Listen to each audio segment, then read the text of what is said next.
طبيعي في عهد سيدنا عمر بن عبد العزيز بعد أكثر من 80 سنة انهدم السقف بالكامل على القبور الشريفة. كان سيدنا عمر بن عبد العزيز والي المدينة، أزال الغرفة الخاصة بالسيدة عائشة، أعاد بناء وترميم الحجرة الخارجية، وبنى جدار رباعي الشكل بهذا الشكل.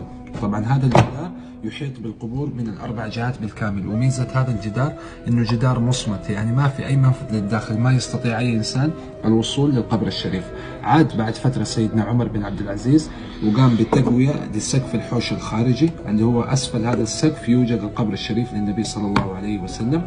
وبعد فترة سيدنا عمر بن عبد العزيز أزال جميع الحجرات المجاورة وبنى جدار خماسي الشكل من الحجارة السوداء. طبعا اختار الشكل الخماسي حتى يكون نوع من التمييز بينه وبين الكعبة، فما يظن الناس انه كعبة وتبدأ مسألة الطواف في المدينة.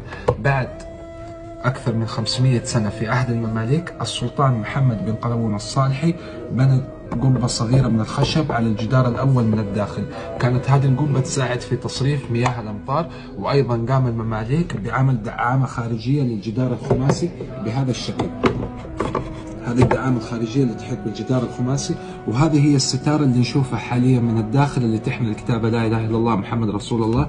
بعد كده في عهد المماليك السلطان الأشرف قيتباي بنى جدار ثالث من الخشب وترك بوابات، يعني كانت الناس تدخل وتسلم على النبي صلى الله عليه وسلم من الداخل.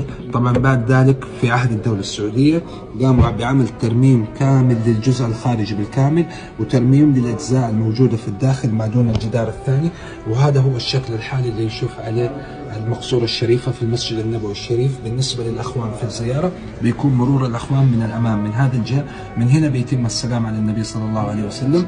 طبعا اللي بيستطيع انه يشوف من الداخل بيشوف الستارة الداخلية. كثير من الناس ممكن يظن انه هذا قبر النبي صلى الله عليه وسلم، لكن لا بالعين ولا بالجسد نستطيع ان نصل للقبر الشريف للنبي صلى الله عليه وسلم.